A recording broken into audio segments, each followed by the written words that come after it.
Did you know that for every $92 spent acquiring a customer, only $1 is spent converting them? If you work on conversion rate optimization, you can dramatically increase your ROI on your marketing spend.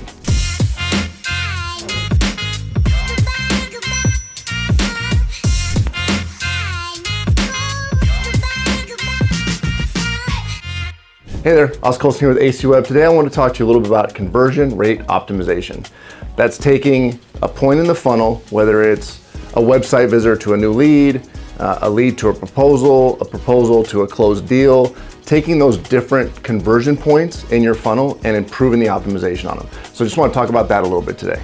So another interesting stat on conversions, around 2.5% is the normal conversion rate for a landing page, and the top 10 have around 11% conversion rate. So if you're looking at your stats, if you're looking at how many people are coming to your website and how many are converting into a lead or a phone call, keep those percentages in mind. We like to do our numbers off of 1% as a worst case. That way it's only up to there, right? But if we can make something seem to make sense on an ROI standpoint, like if you're spending $10,000, you're getting this kind of conversion rate, this kind of cost per click, this is your cost per customer, is it gonna make sense with a 1% conversion rate? And that's kind of the math we work off of. When you're doing A/B testing, make sure you only make small changes, right? Change a headline, change the color of a button, change an image, change one or two things that you can keep track of instead of making a lot of changes. Because if you go through and let's say you're testing a landing page, if you completely change everything about the landing page, you don't know what worked, right? So if you're systematically changing one or two things and you're keeping track of it, you'll know what's working, you'll know what's not working. That way, the next changes you make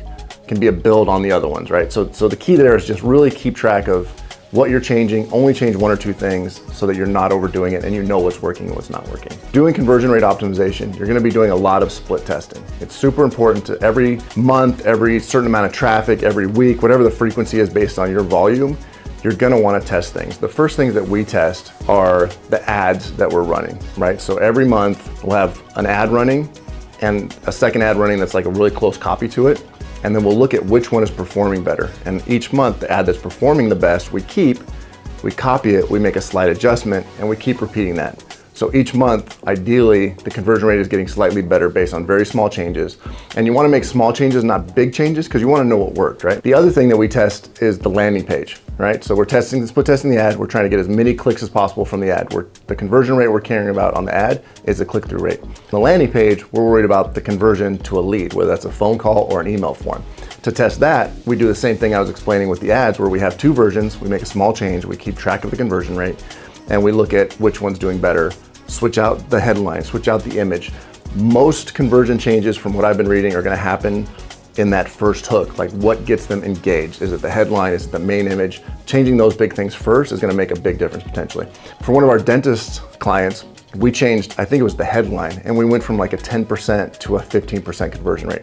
5% conversion rate is a huge increase. I think towards the end of that testing, we were around 20% conversion rate for that landing page. So that's huge. So the tools you're using are important. There's a lot of tools out there for split testing. Some of them will integrate right into WordPress. Some of them are third party.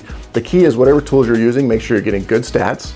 How many people are doing it? Are they getting evenly split between the two? That's also important. What's the outcome? How's the conversion rate, and is it tracking it properly? For example, on the landing pages, we're using Split Hero.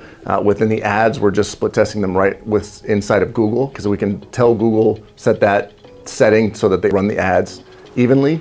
And then we'll see, right? Because it's a similar amount of traffic. We can look at the click-through rates.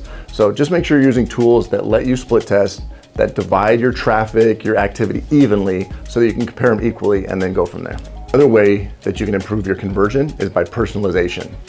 If you can use information from existing customers, let's say you're doing a marketing campaign to existing customers, and you're looking at your conversion rate for your emails. That's another one, opens and clicks or conversion rates.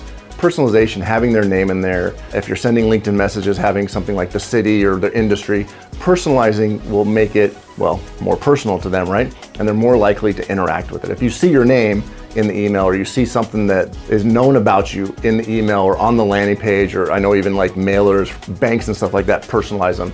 That's a good opportunity to improve conversion rate by personalizing things. Another thing to look at when you're trying to improve, like lead conversion is just simplify your form. If you've got a form that asks 35 questions, try a version that has like the main 5 that you need. Like get just enough that your salespeople can qualify them and give them a call.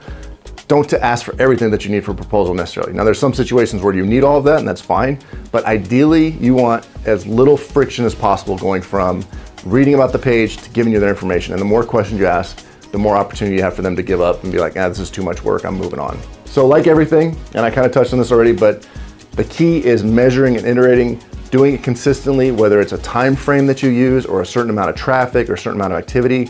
Do it consistently. You want as many variables to be the same when you're split testing as possible. So whether that's how many people come to the website, the date that you change it, whatever it might be, keep it consistent month to month or week to week or whatever it might be so that you're comparing things as equally as possible as you make changes, right? So look at your process, look at your sales funnel, look at the different choke points where people fall off. Start at the highest level, which might be, your ads, the amount of ads you're getting, the click-through rate on the ads, the pages, the conversion rate when they come to the page to become a lead, the conversion rate when a lead to an appointment, from an appointment to a prospect. It all comes back to that same stuff that we're reporting on that I talked about in the previous video.